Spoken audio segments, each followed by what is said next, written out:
بسم الله الرحمن الرحيم الحمد لله والصلاة والسلام على خير خلق الله نبينا محمد وعلى آله وصحبه أجمعين.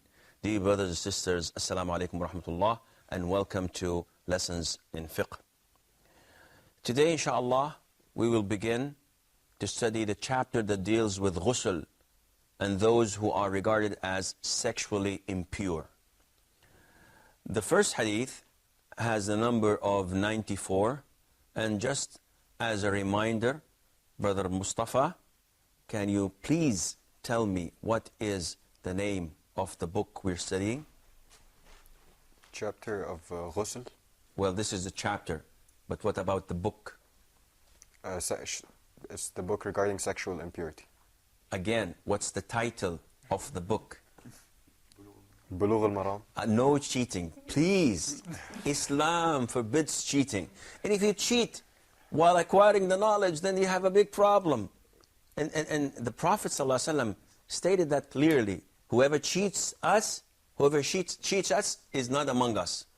So, don't play with this stuff. Okay, this is a friendly classroom, it's a friendly lesson, but cheating is unacceptable and it's intolerable.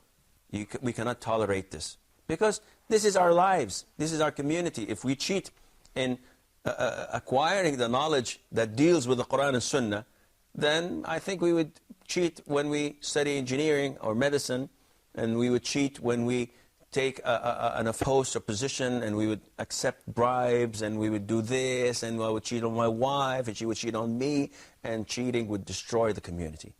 Though it's a simple question, but again, let the brother put the effort in trying to find the answer himself. The book is called Bulugh al-Maram. Fadi, who compiled the book? Al-Hafiz ibn Hajar al-Asqalani. Al-Hafiz ibn Hajar al-Asqalani. So, again, the hadith has the number of 94. And who will read it? Brother Muhammad, go ahead, please. Narrated by Abu Sa'id al-Khudri, Allah's Messenger sallallahu alayhi wasallam said, "The water of the ghusl is due to the water of sexual emission." Okay, the wording of the Arabic text is very nice. It says water from water. And water could mean fluid, it can mean semen, it can mean the water that we drink, it can mean the water that we wash from. So it can be understood in different ways. And we have another hadith that follows it, hadith number 95. And Brother Muhammad will read it, please. Narrated by Abu Hurairah, may Allah be pleased with him, Allah's Messenger sallallahu alayhi wasallam said, "If one of you sits between the four parts of a woman and has sexual intercourse with her, ghusl, a bath, is obligatory." Muslim added, even if he does not ejaculate. Okay. Now again, the state that a person is in after a sexual intercourse is called janaba. Janaba. And the word janaba is derived from junub, and it means to be far.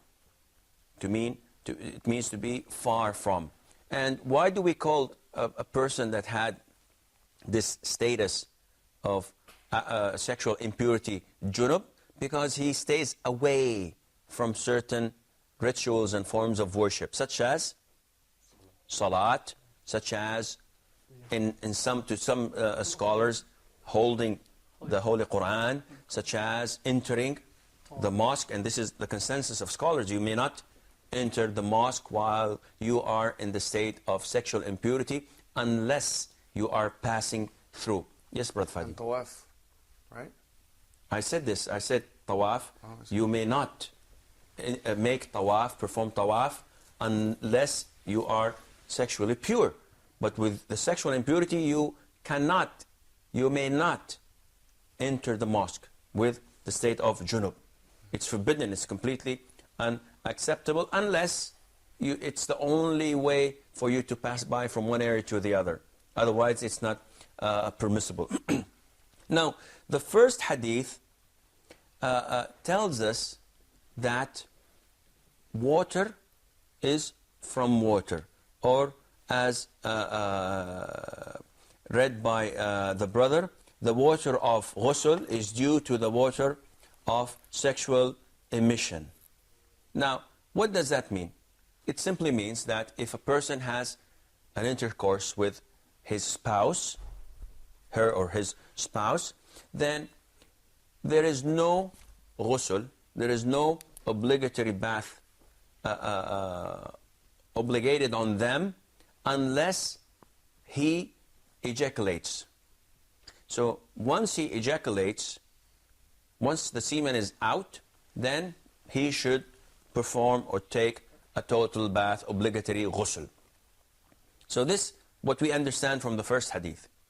If we move on to the second hadith, we find it different.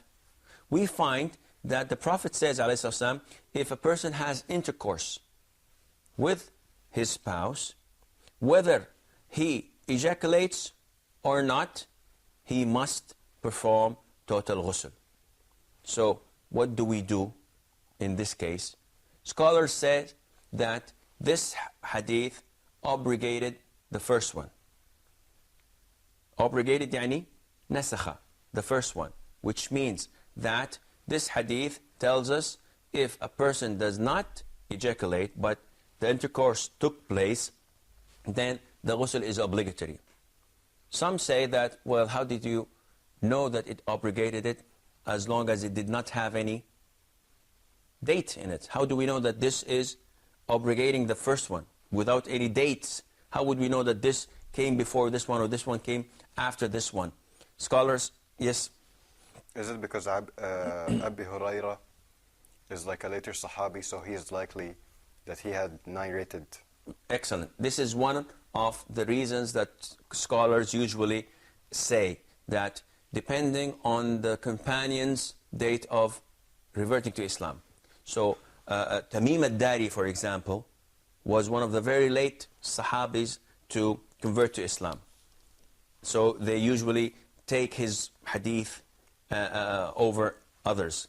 But in this case, we cannot apply this, Mustafa, simply because Abu Huraira, may Allah be pleased with him, not every hadith he witnessed himself. I mentioned this a while ago, that Abu Huraira reverted to Islam on which year? Does anybody know? On the day of Ghazwat Khaybar, right? Which was on the year? On the 7th year. He reverted to Islam on the 7th year, on the day of Khaybar. Ghazwat Khaybar. But again, when you listen to the hadiths that were narrated by Ibn Abbas, for example, who was very young at the time of the Prophet ﷺ, and the hadiths of Abu Huraira, you would find that they are relaying hadiths of older companions to us. So not necessarily when Ibn Abbas, may Allah be pleased with him, says that the Prophet, before migrating to Mecca, did this and that. Ibn Abbas was a 5-year-old kid. He couldn't have witnessed it. So how can he report it? Simple. Because he heard it from either Abu Bakr or Umar. And instead of saying, Abu Bakr said, the Prophet did so-and-so, he says it as if he has witnessed it himself. Because all the companions of the Prophet ﷺ are udul, are trustworthy. So by not mentioning any of the companions' names, you have no problem. The hadith is still intact and authentic. But in this case, the scholars say that this hadith came to abrogate the first hadith. At the very beginning, yes. If a person has intercourse and does not ejaculate, he should not perform ghusl, obligatory bath.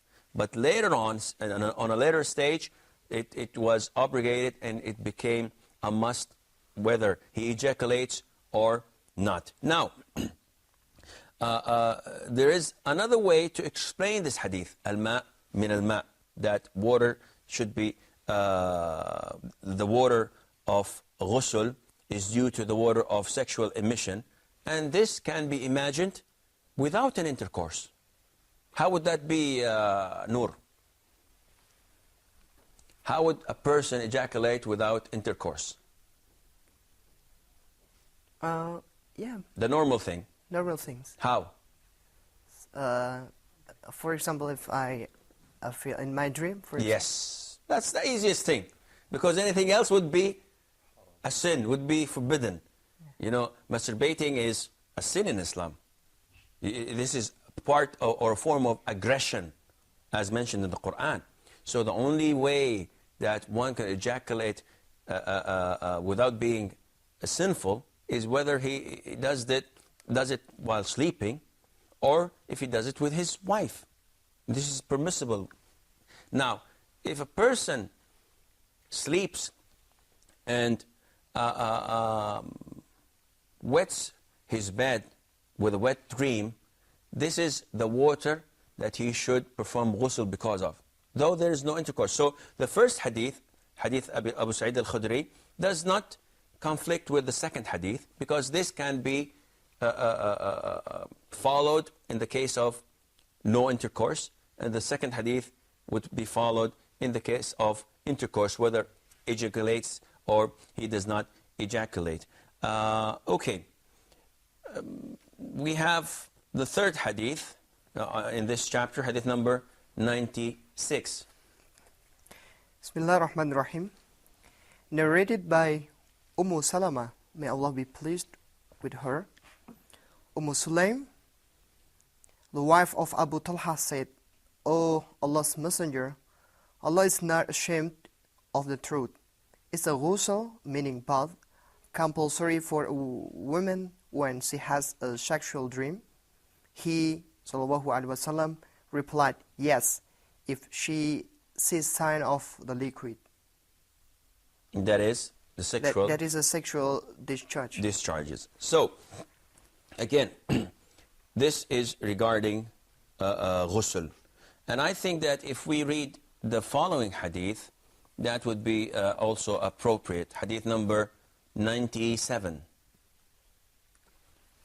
Narrated by Anas radiallahu anhu, Allah Messenger sallallahu alaihi wasallam, concerning the matter of a woman experiencing ejaculation during sleep like a man, said, she should take a ghusl, the meaning bath.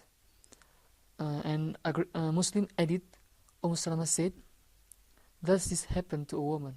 He sallallahu alaihi wasallam said, yes, otherwise where does the resemblance of a child to its mother come from?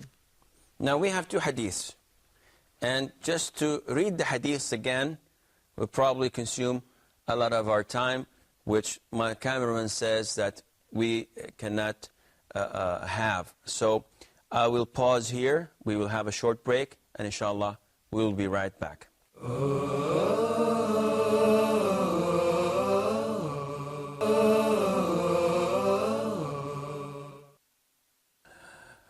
Assalamu alaikum wa rahmatullah, and welcome back. Just before the break, we heard two hadiths, hadith of Salama and the hadith of Anas. And they both revolve on women having wet dreams. So the first one by Sulaim, the wife of Abu Talha, and she preceded her question by saying that Allah is not ashamed of the truth. So is ghusl, is total bath, compulsory for a woman when she has sexual dream? So the Prophet ﷺ said, yes, if she sees the discharge, if she sees the liquid, which is the sexual discharge.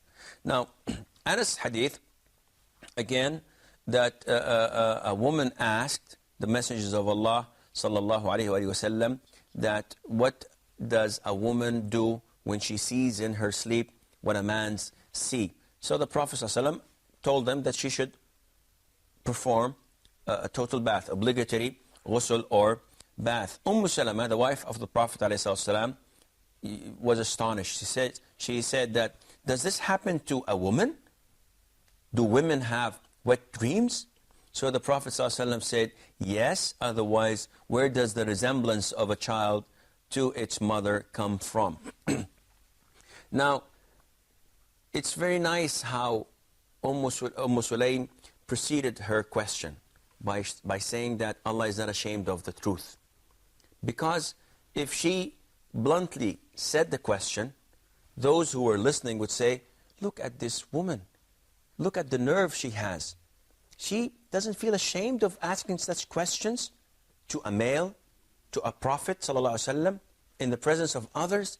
Well, she is acquiring knowledge. And scholars say that there are two types that are not able to acquire knowledge. Two types of people that are not able to acquire knowledge. Those who are shy and those who are arrogant. Arrogance prevents you from acquiring knowledge. Why? Because I would see that if I see someone who has more knowledge than I do, my arrogance prevents me from going to him and ask him. I would say, what does he know? I know more than he does. I shouldn't be talking to him or even reading his writings. I know more than he does. So this is arrogance. And shyness, you may be shy and this prevents you from asking.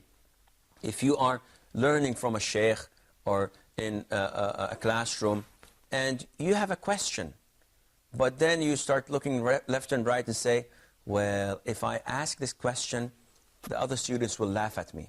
It's a silly question, but I don't have the answer to it. So you don't ask the question, which means that you do not learn. Sulaim didn't buy this. She couldn't follow this procedure. She said, I have to learn my religion.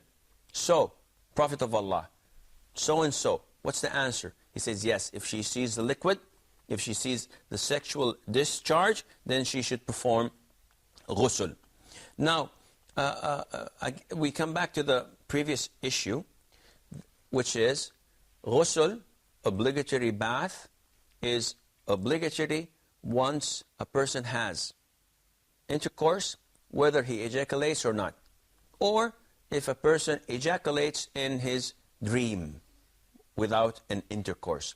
Now, Mustafa, I have a scenario. A person wakes up in the morning and finds traces in his underwear. And it's traces of semen. But he does not recall any dreams. Must he perform obligatory ablution or not? He must perform ghusl. He must perform obligatory ablution. So, Muhammad, what if a person goes to bed and sees that he is having intercourse and he ejaculates, but when he wakes up in the morning, he looks in his underwear and it's clean as a whistle? No. Does he have to? He does not have to. He does not have to. And the evidence behind that is Abu Sa'id al-Khudri, that the water is from water. He should see the water. So it's not the dream that you depend on, it's the physical evidence. And if a person does not recall dreaming, yet finds the evidence of a wet dream, then he has to perform obligatory bath. What happens? And this is frequently asked question. Some people see the traces of a wet dream in Asr prayer. And they did not sleep except in the night time. So we tell them you have to perform ghusl and you have to pray Fajr, Dhuhr and Asr again. You have to repeat the prayer because you did it while you were on the state of sexual impurity. Though you did not see a dream and you do not remember seeing one.